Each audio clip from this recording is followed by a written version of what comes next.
ತಹಸೀಲ್ದಾರ್ ಕಚೇರಿಯಲ್ಲಿ ಇರುವಂತಹ ನ್ಯೂನತೆಗಳು ಮತ್ತೆ ಸರ್ಕಾರದಿಂದ ಆಗಬೇಕಾದಂತಹ ಸೌಲಭ್ಯಗಳನ್ನ ಪಟ್ಟಿ ಮಾಡೋದಕ್ಕೆ ನಾವು ಇಲ್ಲಿ ಬಂದಿದ್ದೀವಿ. ಮತ್ತೆ ಅದನ್ನ ಮಾಡಿದ್ದೀವಿ. ಈಗ ಹಲವಾರು ಸರ್ಕಾರಿ ಕಚೇರಿಗಳಲ್ಲಿ ಹೋಗಿದ್ವಿ. ಈಗಾಗಲೇ ನಾವು ಪೇಪರಲ್ಲಿ ಸರ್ಕಾರಿ ಕಚೇರಿಗಳಲ್ಲಿ ಲಂಚ ಮುಕ್ತ ಅಭಿಯಾನ ಆಗೋದ್ರ ಬಗ್ಗೆ ಪ್ರಕಟ ಮಾಡಿದ್ರಿಂದ ಇಲ್ಲಿ ಹಲವಾರು ಜನ ID ಕಾರ್ಡ್ಗಳನ್ನ ಧರಿಸ್ಕೊಂಡು ಮತ್ತು ಇಲ್ಲಿ ಕಚೇರಿಗೆ ಆಗಮಿಸಿದರೆ ಬಹಳ ಸಂತೋಷ ಆಗ್ತಾ ಇದೆ.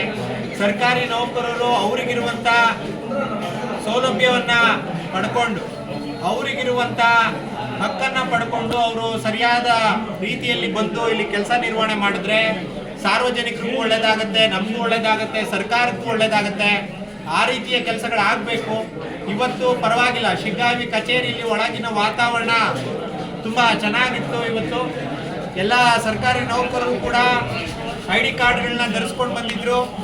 ಜೊತೆಗೆ ಸರ್ಕಾರದ ಕೆಲಸಗಳು ಏನೇನು ಆಗಬೇಕಾಗಿತ್ತು ಅವ್ರ ಕೆಲವುಗಳನ್ನು ಹೇಳಿದಾಗ ಆಗಲೇ ಚೆಕ್ ಮಾಡಿ ಕೊಟ್ಟರು. ಬಹಳ ಸಂತೋಷ ಆಗ್ತಾ ಇದೆ. ಎಲ್ಲ ಸರ್ಕಾರಿ ಕಚೇರಿಗಳು ಪ್ರತಿದಿನವೂ ಇದೇ ರೀತಿ ನಡಿಬೇಕು. ಇದೇ ರೀತಿ ನಡೆದಾಗ ಸಾರ್ವಜನಿಕರಿಗೆ ಒಳ್ಳೆ ಕೆಲಸಗಳಾಗುತ್ತೆ. ಆ ಸಂದರ್ಭದಲ್ಲಿ ಮತ್ತೆ ಯಾರಿಗೆ ತೊಂದರೆ ಆಗ್ತಾ ಇದೆಯೋ ಅಂತ ಜನ ನಮ್ಮನ್ನ ಸಂಪರ್ಕ ಮಾಡಿ ನೇರವಾಗಿ ನಾವು ಸಂಪರ್ಕಪಟ್ಟಂತ ಅಧಿಕಾರಿಯನ್ನ ಹತ್ರ ಗಮನ ಹರಿಸಿ ನಿಮ್ಮ ಸಮಸ್ಯೆಯನ್ನ ಬಗೆಹರಿಸುವಂತ ಕೆಲಸವನ್ನ ನಾವು ಮಾಡ್ತೀವಿ. ಈಗ ನಿಮ್ಮ ಹೆಸರೇನಕ್ಕ? ಚಂದ್ರಮ್ಮ. ಚಂದ್ರಮ್ಮ ಅವ್ರು ಇಲ್ಲೇ ಇರಿ. ಚೆನ್ನಮ್ಮ ಅವ್ರು ಇಲ್ಲೇ ಇರಿ. ತಹಸೀಲ್ದಾರ್ ಬರ್ತಾರೆ, ನಿಮ್ ಸಮಸ್ಯೆ ಕೂಡ ಅವ್ರಿಗೆ ಹೇಳ್ತೀವಿ. ಸುಮಾರು ಜನ ಈಗ ಇಲ್ಲಿ ಅನೇಕ ಜನ ನೂರಾರು ಬಾರಿ ಅಲ್ದಾಟ ಮಾಡ್ತಾ ಇರುವಂತವ್ರು ಮತ್ತೆ ಇಲ್ಲಿ ವರ್ಷಾನುಗಟ್ಲೆ ಆಗ್ತಾ ಇದ್ರು ಕೂಡ ವರ್ಷಾನುಗಟ್ಲೆ.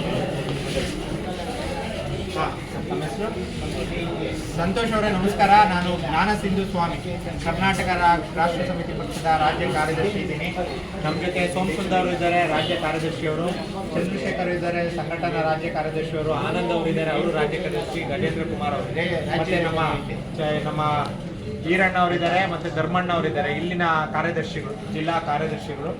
ನಾವು ಇವತ್ತು ನಿಮ್ಮ ತಹಸೀಲ್ದಾರ್ ಕಚೇರಿ, ಸಾರ್ವಜನಿಕ ಸ್ಥಳ, ನಾವು ಸರ್ಕಾರದಿಂದ ಆಗಬೇಕಾದಂಥ ಕೆಲಸಗಳ ಅನುಗುಣವಾಗಿ ಇಡೀ ರಾಜ್ಯದಾದ್ಯಂತ 1000ಕ್ಕೂ ಅಧಿಕ ಸರ್ಕಾರಿ ಕಚೇರಿಗಳಲ್ಲಿ ಲಂಚಮುಕ್ತ ಅಭಿಯಾನವನ್ನು ಮಾಡಿದ್ವಿ.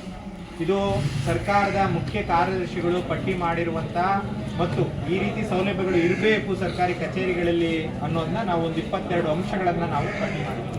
ಅವುಗಳನ್ನ ಆಧಾರಿತವಾಗಿ ಇಲ್ಲಿ ತಹಸೀಲ್ದಾರ್ ಕಚೇರಿಯಲ್ಲಿ ಇವತ್ತು ಭೇಟಿ ಮಾಡಿದ್ವಿ. ಅದು ಭೇಟಿ ಮಾಡೋದಕ್ಕಿಂತ ಮುಂಚೆ ನಿಮ್ಮ ಗ್ರೇಡ್ 2 ತಹಸೀಲ್ದಾರ್ನ ಭೇಟಿ ಮಾಡಿ ಈ ರೀತಿ ಮಾಡ್ತಾ ಇದ್ದೀವಿ ಅಂತ ಕೂಡ ಹೇಳಿದ್ವಿ. ತಾವಿರಲಿಲ್ಲ ಹಾಗಾಗಿ ನಮಗೆ ಬಂದಿರುವಂಥ ಕೆಲವು ಸಮಸ್ಯೆಗಳು ಮತ್ತು ನಮಗೆ ಗೋಚರ ಆಗಿರುವಂಥ ಕೆಲವು ಇದನ್ನು ನಿಮಗೆ ಪತ್ರ ಮುಖೇನ